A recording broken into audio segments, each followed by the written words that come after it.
everyone, to the very first Tuesday Times Roundtable of the spring 2015 semester. I'm hearing a lot of law chatter, so just out of curiosity, how many students are law students here for Professor Gomez? So if you are from the College of Law and are not a regular of the Tuesday Times Roundtable series, you're just here for Professor Gomez, I do want to let you know what it's about. Now, I know it's hard to get out of that building when you're in law school, but if you do happen to take lunch around this time, you're free to join us not only today, but every single Tuesday. You have a schedule at your table. You see everything that we're talking about. We have the great sandwiches every week. We hope to see you guys and everyone that's here every week. And you should have a schedule. We have a lot of really great topics today. And then for any undergraduate students, I want to point out that the Tuesday Times Roundtable does count towards FIU's Excellence in Global Learning Medallion. You may have noticed on the sign-in sheet there is a column for Are You a Global Learning Medallion Student? So if you sign up for that at goglobal.fiu.edu and just click on medallion in the middle, or just do /medallion, goglobal.fiu.edu/medallion and sign up. Every time you come here and check that off, you'll get 1 point towards the 20 points you need in order to fulfill the activities requirement of the medallion, which is a really cool award to have when you graduate. There are some other courses and projects as part of it as well, but this does count towards it. That particular program is for undergraduates. The reason being, part of it is undergraduate global learning courses. So even though other parts like coming to these are things that any student can do, part of it is our specific undergraduate courses. So that's for undergraduates. I also do want to point out another opportunity for undergraduates, which is a contest to win a trip to Washington, D.C. to go to both the State Department and Peace Corps offices. You can see that on our website as well, which is on here, goglobal.fiu.edu. That's the first thing that pops up. There's a picture of the Capitol, and it says win a trip to Washington, D.C., and you can read about what to do for that. If you have any international relations interests, you can sign up for that contest. So I'm going to introduce today's moderator, a veteran of the Tuesday Times Roundtable series. Manuel Gomez is an associate professor at FIU's College of Law, where he regularly teaches courses on complex litigation, international arbitration, law and society, and introduction to international and comparative law. Professor Gomez has also law teaching experience at other U.S. universities, such as Stanford, Iowa, and several Latin American and European universities. His research and teaching interests cover an array of international law topics with a Latin American focus. He has earned important awards and recognitions at FIU and elsewhere. Among the most recent are a faculty award at FIU and Cyber's faculty research grant in the College of Business. I don't know how many other Breaking Bad fans are here today, but I'm one, and I've been very excited for this topic for some while. So I'll turn it over to our moderator, Professor Gomez. Thank you, Eric. Thank you. Quite nice. Applauding before seeing what's in stock for you. Thank you. I would call myself rather, along the lines of the topic for today, a repeat offender of the Tuesday Roundtable, which is a very refreshing way to have an interesting conversation, usually based on a New York Times article. Today will be loosely based on a New York Times article, and also that provides an opportunity, and I'm very thankful for Eric for this, provide an opportunity for us, faculty and students, to interact and engage in the discussions that are intellectually stimulating outside of the classroom, and I think it's really a valuable, and I look forward to participating many more times until they tell me to stop. So how many of you have seen or are fans of Breaking Bad or ever saw it? Okay. Those of you who haven't, I'll try to give you a few baby step pointers. But my talk for today uses Breaking Bad, uses this very successful television series as the platform for a discussion that I think is very interesting and sometimes neglected, which has to do with the depiction of law and legal institutions in a TV series, or in a broader spectrum, in a setting that we would assume doesn't have anything to do with law, doesn't have anything to do with the notion of justice, and so on and so forth. And you're going to see what I mean by this in a few minutes. So Breaking Bad is a very famous TV series. Those of you who haven't seen it, can go on Netflix and watch the whole thing like I did. I, I watched it last year. I waited all those years. Everybody was craving about it. I really don't have time to follow TV shows, and but another one caught my attention, and then this one was next. So I watched it. I binge watched it, as everybody does now, and was left with this looming question that also informs in a way the one of my lines of research, which has to do with law, why people obey the law. So for those of you who don't know much about Breaking Bad, the article that was used as an excuse for today's talk, which is an article that appeared in the New York Times in 2011, a few years ago, but it's still a current article, I think, and a very wonderful depiction of the show. The title, the author is David Siegel. The title is the Dark Art of Breaking Bad.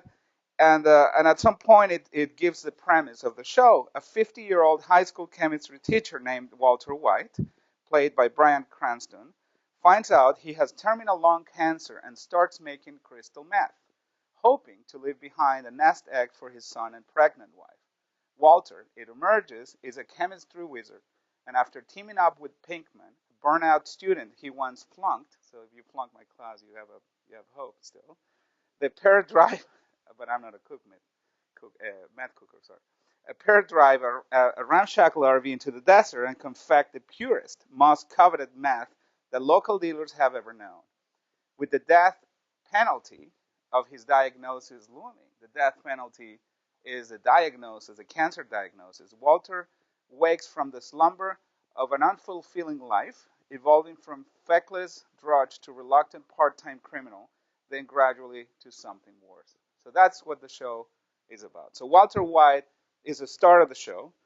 There are other characters in the show that are important, and they're going to be important for the story today. So what I'm going to do today is I'm going to give you the premise of what I think is interesting, and also the premise of a paper that I'm writing on this, and then we'll have a discussion. I think the discussion part will be the most interesting part. So Walter White is a chemistry teacher. We see him in every chapter, in every episode of the series for the several seasons of the series. He's clearly the central character. He's a central character that brings this moral ambivalence. He on the one hand, is this person in desperation, this person who's about to die any day, and that he's trying to do the best he can to leave something for his family and also to pay for his treatment. So far, it sounds like a laudable goal. It's something that we would see as justifiable.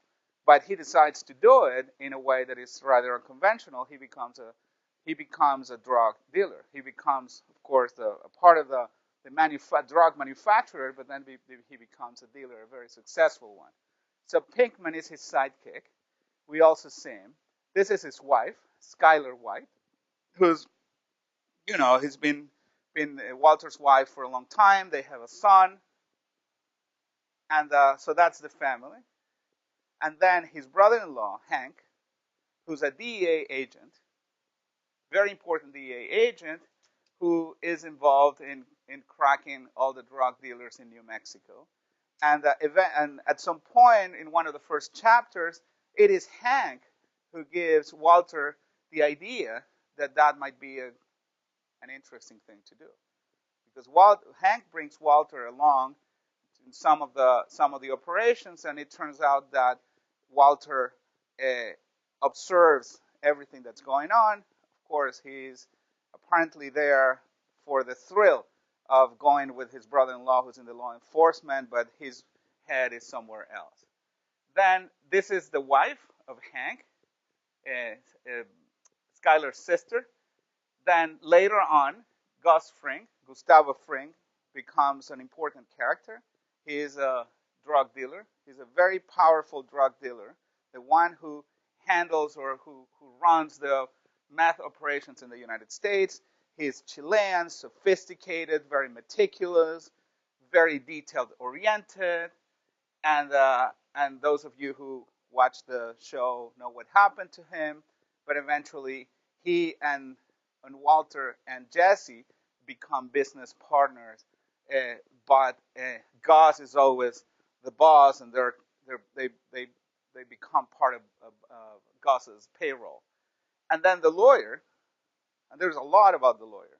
And to some people, the lawyer is the best character. The best character to me is not here, but the lawyer certainly attracted a lot of attention to the point that there's a spin-off series that is about to start, I think, probably this week. Is it this week?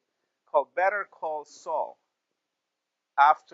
named after the ad and the billboard that advertises the lawyer's services. And the lawyer is a lawyer that represents a lot of drug dealers, a lot of criminals. In fact, the tagline of his ad is "Make it legal and call Saul."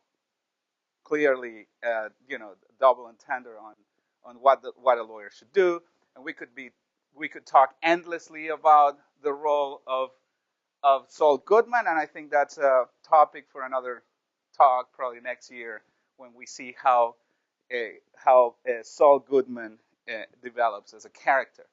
Because so far there's a lot to say, but that's not the topic that I'm interested in. The topic that I'm interested in has to do not just with the effect, not necessarily with the effect of Breaking Bad. A lot has been written and reported about the effect of this particular show and other shows, other violent shows. For example, there was a show, an HBO, a very famous show called The Sopranos a number of years ago, and a lot of scholarly work had been written about The Sopranos, depicting what impact had it had on law enforcement, on society at large, and the perception of mafia. My favorite one is that The Soprano had apparently an enormous impact among mafiosi, and that some of these bosses of the underworld confessed that they modeled some of their business practices after The Soprano and even their persona. And some researchers had done research prior to that, decades ago, on Scarface and The Godfather and so on and so forth. So how TV helps or has an effect on society at large. In the Breaking Bad case, some stories have been written. One of the most recent ones, a prosecutor saying that the problem that Breaking Bad he thought, is that it glorified the drug trafficking and the manufacturing of meth, and he said, well, this will lead to an increase in the use of meth in the United States. There's another article, actually a scientific article that appeared that showed a counterpoint to that, said the use of meth in the United States is actually decreasing, has nothing to do with Breaking Bad. That's one topic that has been catching the attention of people about this series. In my own courses, in my complex litigation class, in which we use a big case, the Chevron-Ecuador dispute as a platform for discussions, we spend one class talking about the impact of media on complex litigation. It turns out that for that particular case, one of the parties invested a significant amount of money in producing a documentary alongside the parallel to the litigation.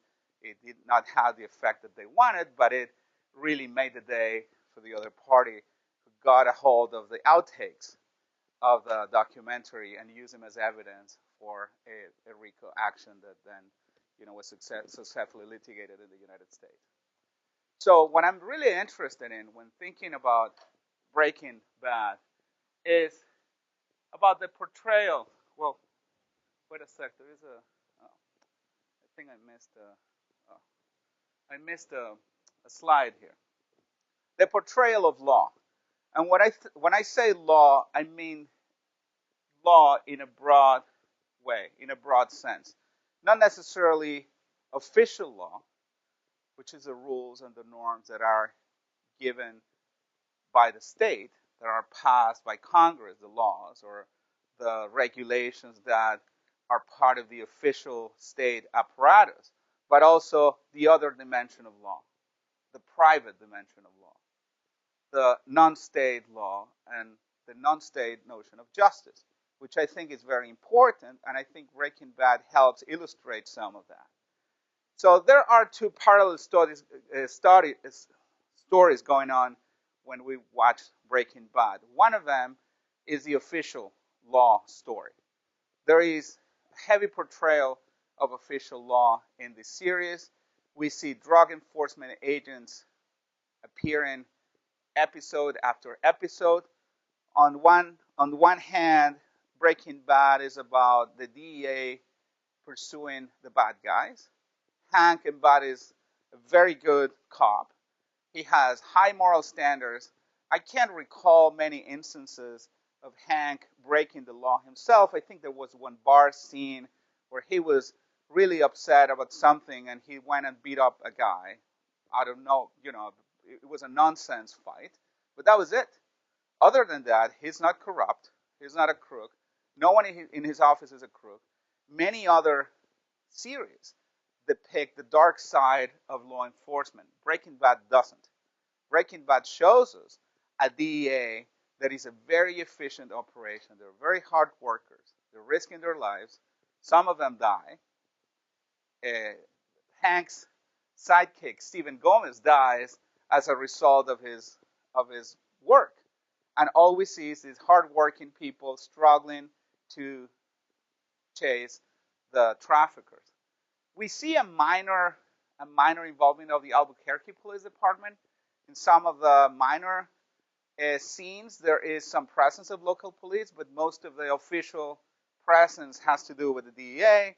Then, of course, we see some scenes depicting the prison system and some corruption in the prison system.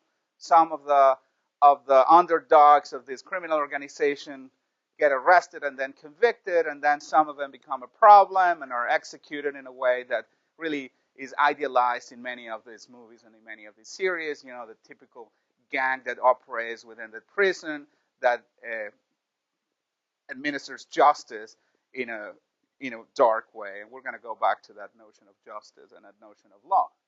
But then there's the other, what I think is more interesting facet of the law, and we could call it, or some people tend to call it, the dark side, because it is not the law that Hank represents, but the law that this internal organizations is the law of organizations. And here, the organization is a drug cartel, and the head of the drug cartel is this Mexican guy, Don Eladio Fuente. Those of you who watch Scarface, you see that he's an important character in Scarface. With a different role. But here he's a drug lord. He's a powerful drug lord from Mexico. Of course, the story was written at the time when the Mexican cartels were prominent in the news. So one of the interesting features of TV series nowadays is that they pick up a lot of current events, which is appealing to those following both the real events and the TV show, and to some it's also confusing because it mixes reality with fantasy, and it gives some twist to reality that is not. And some people tend to. There's research data that has shown that some people tend to believe that what they saw in the show was the real story. Some say, "Oh, now I understand what happened in 9/11 because I saw it in this particular show."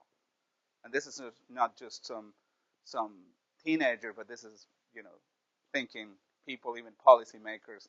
I read a paper about how it has an effect on policymakers, how social media, how popular media has an effect on policymakers, which is kind of interesting. But then Eladio, too bad that the fonts are too small. So Eladio is the big guy, and then Gustavo Fring, who's a drug dealer on this side of the border, runs also some sort of an internal justice system. How? Because Gustavo decides who gets to live, who gets to die. How do you die? How do you live? He decides the process. He's the judge. He's a decision maker. He doesn't enforce his rules by himself. He has other people who do it.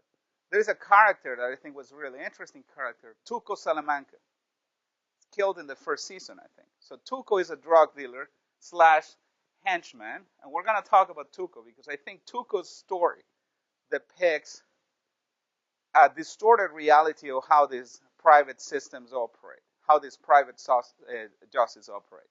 But what we see of Tuco is that he is this ruthless Mexican cartel member who's the nephew of who I think is at least my favorite character in the series, Tio Salamanca, the uncle who can't speak, who uses a bell to communicate, who was ruthless in his youth, but now clearly, has lost some of his power, but still has guts.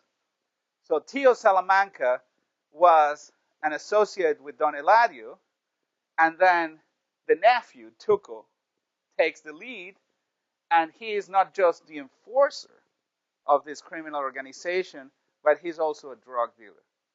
Something that, as I understand from studies on drug cartels and criminal organizations, never happens in reality.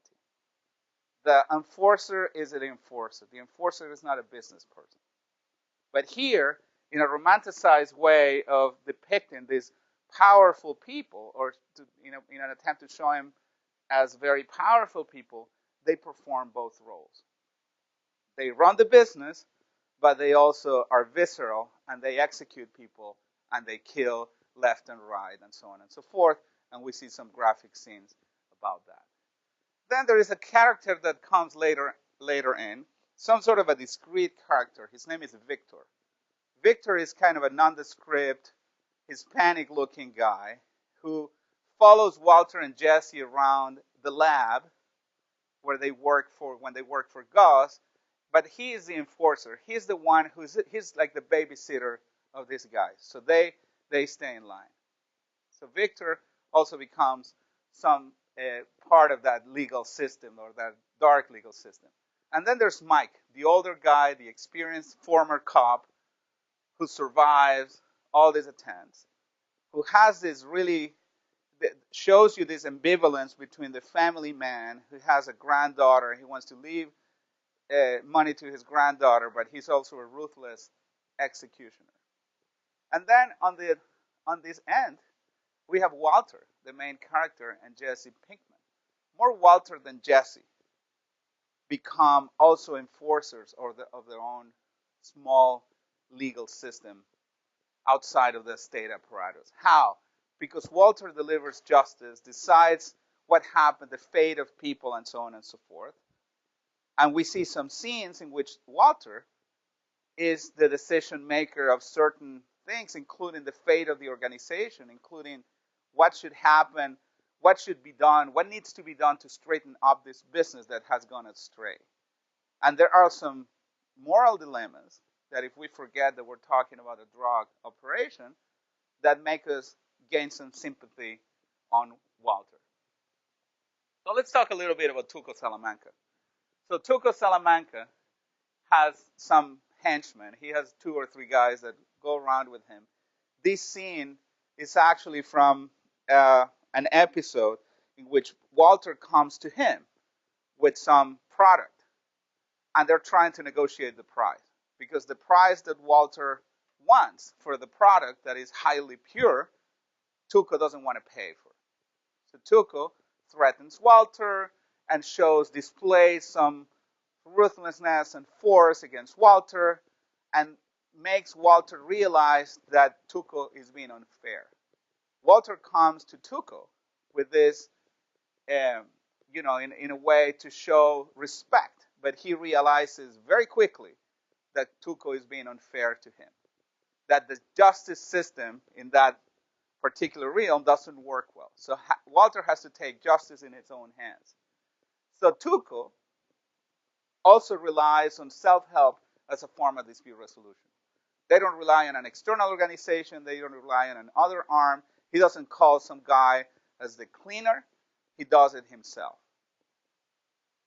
So has a double role, and as I said, some research on this type of activities has proven that it really doesn't happen, because it shows a real conflict of interest and is problematic if you're running a business. So, but this is an idealized way of showing us, this is someone who's a multifaceted individual that can do many things. So they're apparently effective because they get rid of people who are bothersome, who are bothering the organization. In reality, we don't know how effective they are. They end up dying. They end up getting killed. They end up losing the business. And the whole organization ends up being put at risk because of the recklessness of Tuco and his men. There's a book called Disorganized Crime, written by someone called, the name of the author is Peter Reuter. So Peter Reuter used to be a law enforcement agency, worked for the DEA in the 80s, during the heydays of the heroin traffic.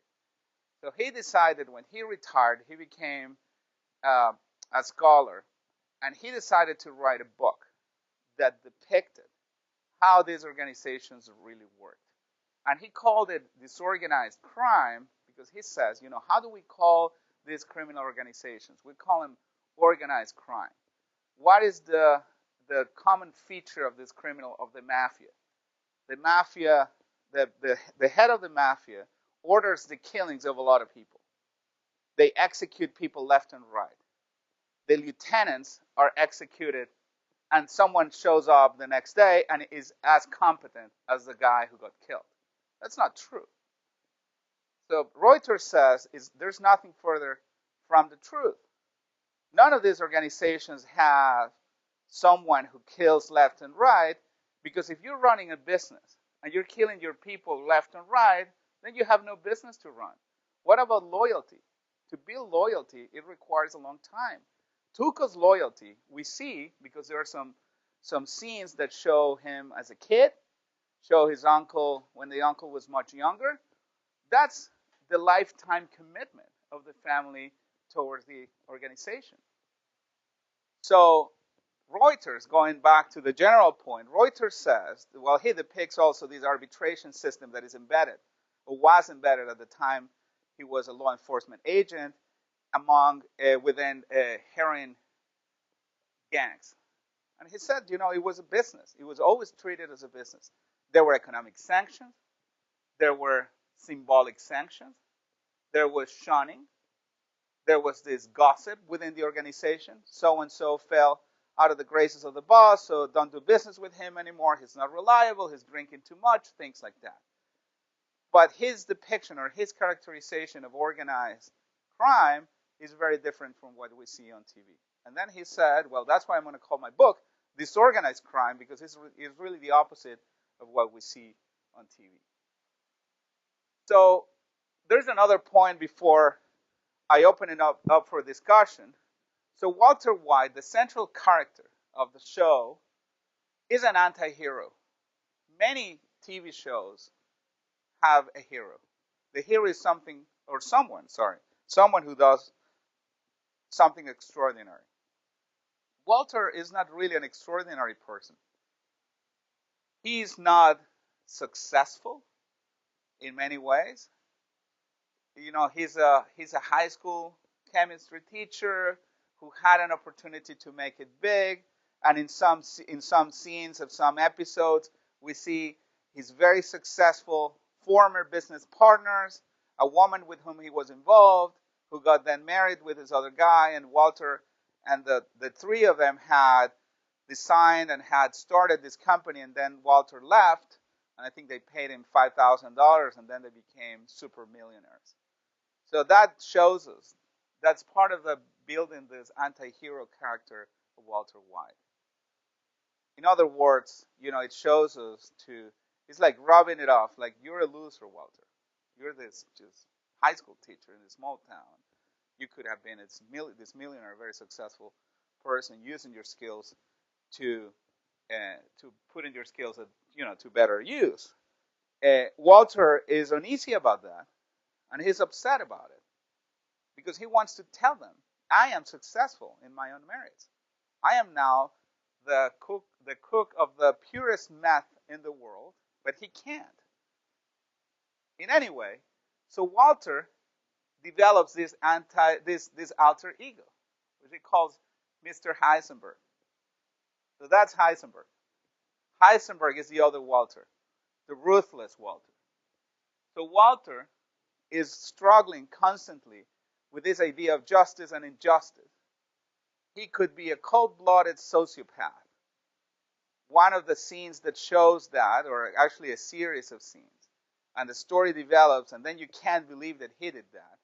That's a picture of the lily of the valley, little poisonous flower that then Walter uses to poison this little kid, Brock. And then when we realize that he's done that, some people are disgusted by Walter's action. But you quickly overcome that disgust and then realize, well, Walter was doing it for a higher purpose. He was trying to save the business. He was trying to save Jesse, probably. The kid didn't end up dying. He was saved, but he could die too. Then there's a scene, a prior scene, that shows Walter, so Jesse is with his girlfriend. The girlfriend is choking, and Walter just witnesses the death of this woman. It just happened to be a drug addict and involved with Jesse, but he saw it as a threat. So that's his way of deciding what's just and what's not just in a very ruthless manner. But then he's also a fair-minded businessman. There are instances in which there are fights over money, and he's fair. When Jesse is going crazy, it is no one else but Walter who goes to the lawyer and tells the lawyer, this is Jesse's money. Save it for him. So he cares for his business partner. He betrays him but comes back. And then at the end you see when, for example, Hank is about to be executed, Walter cries in despair saying he is family, which is really weird because Hank was after him. Hank knew that he was a criminal, but he still wants to preserve the life of Hank because Hank is family. So this conflicted display of values is of course part of the effect of the show.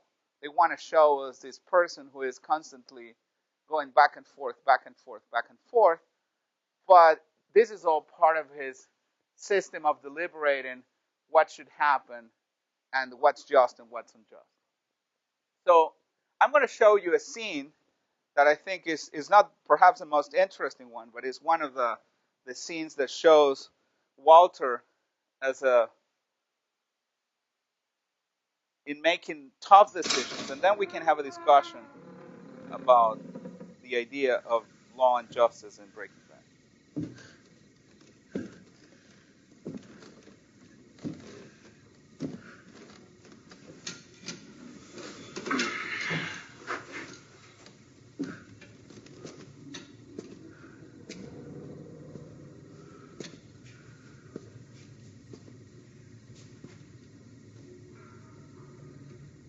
Doing the right thing, Walter. Yeah? Yeah. You wanna...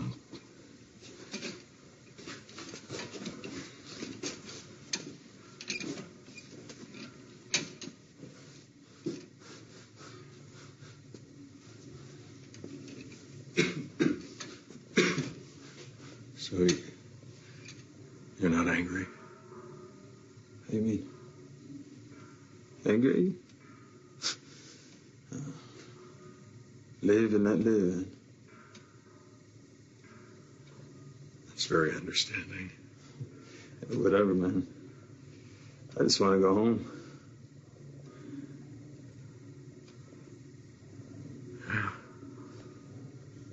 Me too.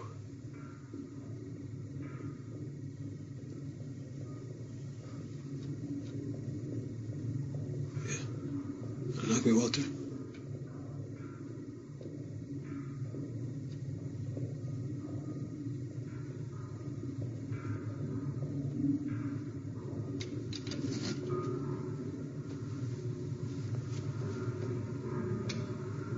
The moment I do, are you going to stick me with that broken piece of plate?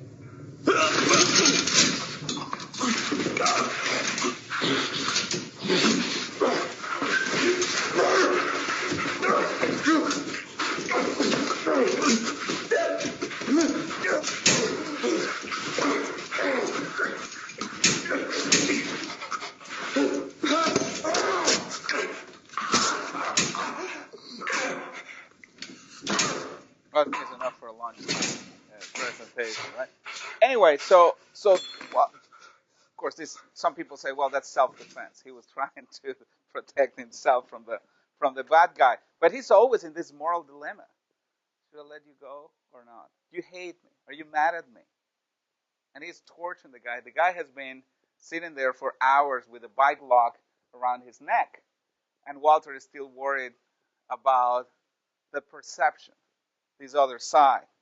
So from the author of the article, I just want to read a passage or two, and then we'll open it up for discussion. He says, as Walter inches toward damnation, Gilligan and his writer, Gilligan is the main writer, have posed some large questions about good and evil. Questions with implications for every kind of malefactor you can imagine, from Ponzi schemers to terrorists. Questions like, do we live in a world where terrible people go unpunished for their misdeeds, or do the wicked ultimately suffer for their sins? And then the author ends the article by saying, it's hard to write a character that dark and morally ambiguous. He says, I'm going to miss the show when it's over, but on some level, it'll be a relief to not have Walt in my head anymore. So anyway, so the final point that I wanted to make is that there is this duality on the surface between, what the DEA represents, the law, the official law, the battle, the war on drugs, and what the evil characters represent.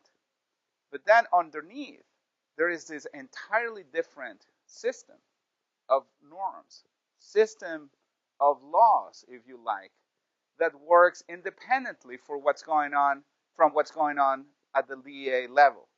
So the enforcement of contracts, the enforcement of rules, the issuing new rules, this is how we're going to do things from now on, is a dimension that I think is really interesting, and that puts the DEA's role in the official law really in the back seat, because most of what you see in the story are the interactions between the bad guys, how the bad guys deal with each other. And they're not bad. Not all of them are bad anymore. Some of them are bad. Some of them are good in our minds. The anti-hero becomes someone who's just and smart and desperate. And given the circumstances, he's doing certain things that under different set of circumstances would be highly questionable. So what do you think? That's all I have to say for now. So I'm curious as to your reaction. Howard. One of the, you don't really cover talk about this, but one of the interesting things is to look at the bad guys that he was fighting, and there's sort of an increasing level of evil to the bad guys. So from starting with kind of a street level dealer, which is the guy that he kills in that scene, up through a person like Gus, who is ruthless but kind of smart and tactful and classy about it, to someone who's more ruthless and a little less tactful and classy, and like the end bad guys in the final season are Nazis, and you can't get any worse than Nazis. That's sort of at the height of the pyramid of bad guys. So and part of what the show ends up being is a little bit of a redemption. At the very end is a little bit of a redemption story, but it only for Walter, that he did some bad things, but at the end he's sort of redeemed. But the only way he could be redeemed was that the people he was fighting at the very end were Nazis, and that they're just so evil that he could never be at that level. So killing them is sort of a redemption story, and short of that, he's just like everybody else. Yeah, I agree with you, and that's an interesting take, because we do see these different levels. He goes up the ladder. He says, as if you were playing a video game and you unlock different levels of complexity. So when he's done with the street level guys, then he goes up to Gus. So he tries to work with Gus, but he realizes that Gus is unjust, and his notion of justice is always there. And what we see is that Gus breaches the contract, Gus is abusing them.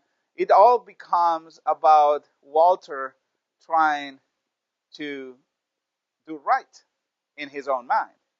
And he's too tangled up. And then when he tries to get out, his wife steps in, and she's a ruthless person. She's the one who tells him, come to your senses.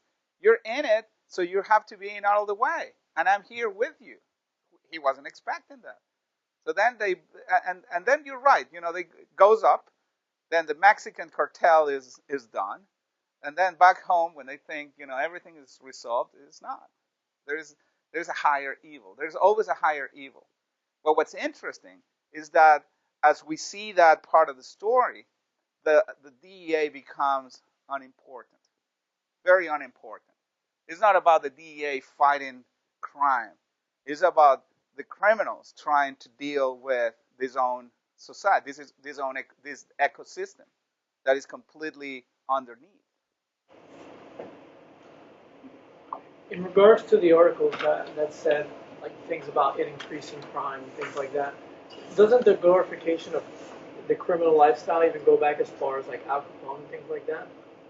Well, it has always been a concern. The effect of publicity, the effect of media on society at large. The problem is, how do you prove it? How do you prove the direct impact? There have been, and I didn't include some of those slides, crimes or criminals that have modeled their behavior. There was a case, I think it was from 2 or 3 years ago, where the drug dealers, when they were caught and they told their story to the police, they were trying to model their behavior after Walter White. So that was widely reported by the media, and of course the shows writers were probably happy or probably not so happy, because the censorship might come after that. But the difficult thing is to show if there is any causation between one and the other one. Correlation there might exist, but it's tricky, and it depends on many factors. So as the series progresses, there's not just an increase in evil that Howard just pointed out, but there's also a breakdown. Your focus is on the social institutions. There's also a breakdown in the social institutions, and I see it both on the bad guy side, in that, yes, Todd and his uncle are Nazis, but they're not really Nazis. They've just taken that on. They are sort of they cannot organize in the way that Gus could or the uncle could. They can't really operate together. So that at the end, we're stuck with the worst of all evil and people who can't function in a cohesive way. But even the DEA falls that way a little bit too, in that at the very end, Hank's kind of out on his own. He's doing his own thing. He is playing fast and loose with the rules. He's out there with his partner. But the DEA can't function as a social institution either. So there's almost a complete breakdown on both sides. Right. It becomes his personal enterprise. It becomes his mission in life. When he realizes he's frustrated. So that's true. It's really interesting. But at the same time, the DEA loses importance, and all the dark side gains a lot of importance. But I think that's the duality here.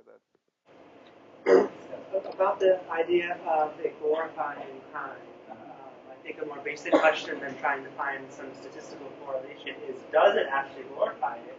And I started thinking about this after watching Wolf of Wall Street as well, where I think it depends who's watching it. Because some people might look at Breaking Bad or Wolf of Wall Street and think crime equals money, I want to do crime. I don't happen to know any of those people. I look at both of these pieces of media and think, this looks like a horrible life to me. Sure, it's a lot of money, but it's just, your family falls apart, your social network falls apart, you can trust anyone, people have to get you. So to me, I would challenge that injustice that it even glorifies it in the first place. But if it does glorify to some people, it's definitely in the eye of the person watching it. And all that stuff aside, I don't think it glorifies it because it makes making meth look really hard. Making meth looks a lot harder than what I do for a living, and I have no interest in picking that up after watching the show.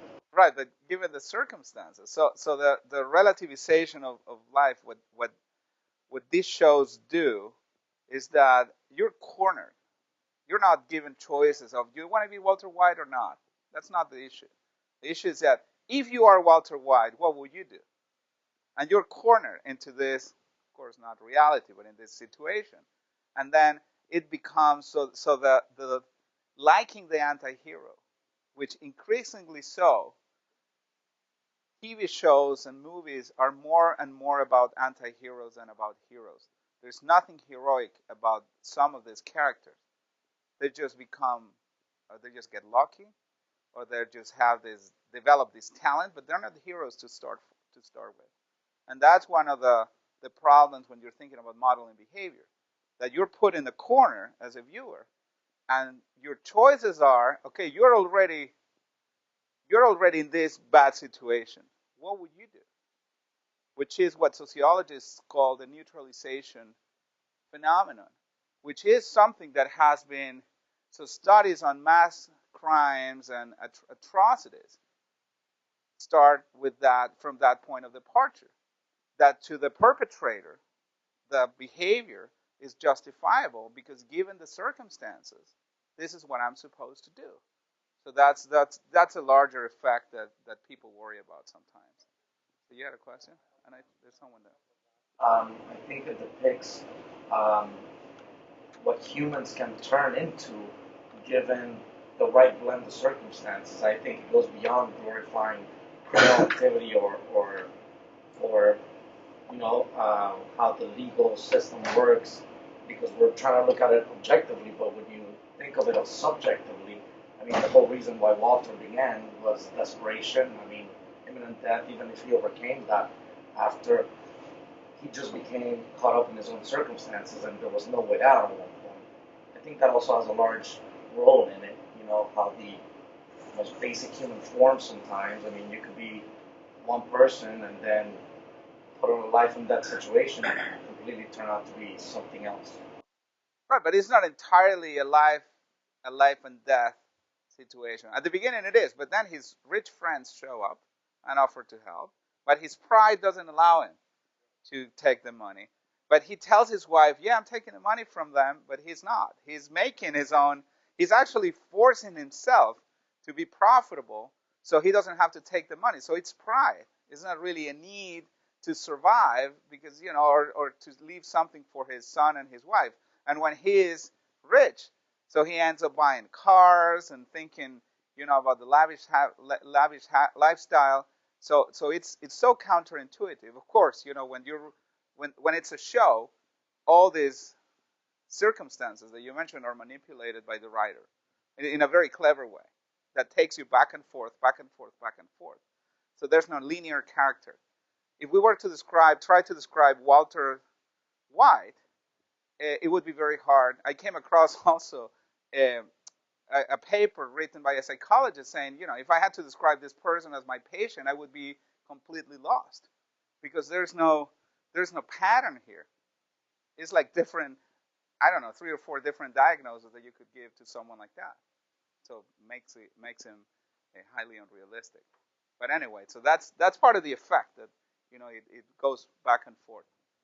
Yeah, I think the character like Walter White, he jumps around a lot, and his notion of what his problems are and what he can do to consider himself successful, because initially his problem is that he has cancer, and the problem becomes how is he going to provide for his family, with his shortened lifespan that he has. So then he goes on to do all of his criminal dealings, and then there's even a scene where Jesse asks him, what business are we in? Are we about money? Or are we about being drug dealers or what? And he says he's in the empire business. So it's gone from just being able to provide for his family. At one point they have more money than they know what to do with. And now it's just about proving something to himself. Because in addition to having to accommodate his family after being dead, he has to also prove to himself and to his friends that he can put his genius to use in a way that's going to have an impact, whether it's good or bad. Right, and that's a very good point. It becomes about him trying to prove to himself first, and then to the people that he can talk to, that he can tell this to, that he is successful. And there are scenes where Hank pushes him, and he tries, but he bites his tongue. Because Hank said, what would you know about this? You're just this little guy. You're this loser, this 9 to 5 type of job guy. But he's struggling with this identity that he's really a valuable person, but he's not being treated as valuable as he is. So we're talking about social systems of justice, and we've been alluding to the corner that Hank has been in, but we haven't really addressed it explicitly, which is the healthcare system that doles out its own justice of who gets to have surgeries or not have surgeries, and who gets healthcare and who doesn't have healthcare. I think that's its own system of justice or injustice in a way.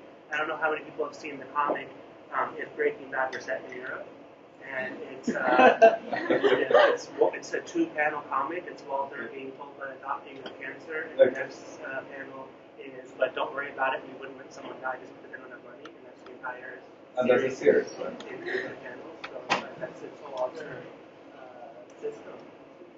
That's interesting. And it comes up that came up, and then when I was looking at the dates, of course, I binge watched the whole thing last year, so I can't relate to what was going on at the time when they released the different episodes. But then in some landmark episodes, you could track, and I did this, and I'm doing it in the paper, and somehow relating some of the real news to what was being told in the story. Therefore, connecting the dots. In some instances, you could see the dots being connected. In some instances, all the debate about the healthcare, and suddenly the character is someone who has that problem, that he doesn't have insurance. The insurance doesn't cover what he needs, and he ends up doing these other things. So last question, and then we'll wrap up. It's more of a remark, and so your question was, what is your take? And so I just wanted to bring to everybody's attention, in any good screenplay, any good movie, any good work of fiction, whether it's a book or not, there doesn't exist this right and wrong, because those are really fictitious kind of comfort things. There's no good and there's no evil. Anybody who has done something, whether it's a genocide or whether it's helping somebody, is because they saw some benefit in doing that. And even, you look at the Nazis, and they didn't want to kill people. They wanted to purify race, and to them that was a good enough reason to go about doing what they did. Obviously, nobody agrees with that, but they did. And so, when you're dealing with other people, you have to always, realize that even if they're coming off in a bad way or whatnot, there's always extrinsic circumstances and reasons behind what they're doing. Whether it's I have cancer, or there's smallpox after me, or that makes me feel good about somebody else. Any dealings that you have with anybody, there's always you always have to think, why are they doing that? And so, we're all going to be professionals here, so maybe you can take that into professional dimension. Thank you. So part of the dramatization, of course, brings us some of those unrealistic facts, all converge in the life of one person, where in reality that might not be the case. So bottom line, thank you for coming. What I wanted to really do is to bring to people's attention, and also for our enjoyment, because this is, as we have well established, an unrealistic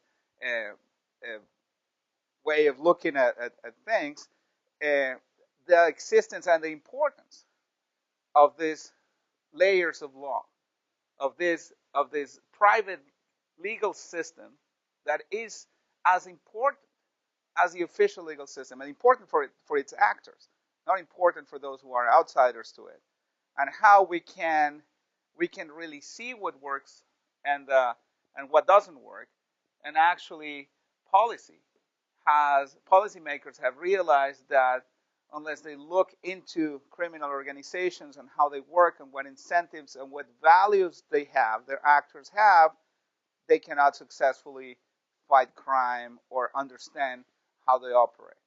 Unless you understand that system, that social system that operates underneath, you cannot effectively or that the official system cannot effectively operate. And that was a slide that for some reason, I can find here. It was somewhat a symbiotic relationship between the official and the unofficial that showed that the official operates largely dependent on what transpires at the unofficial level.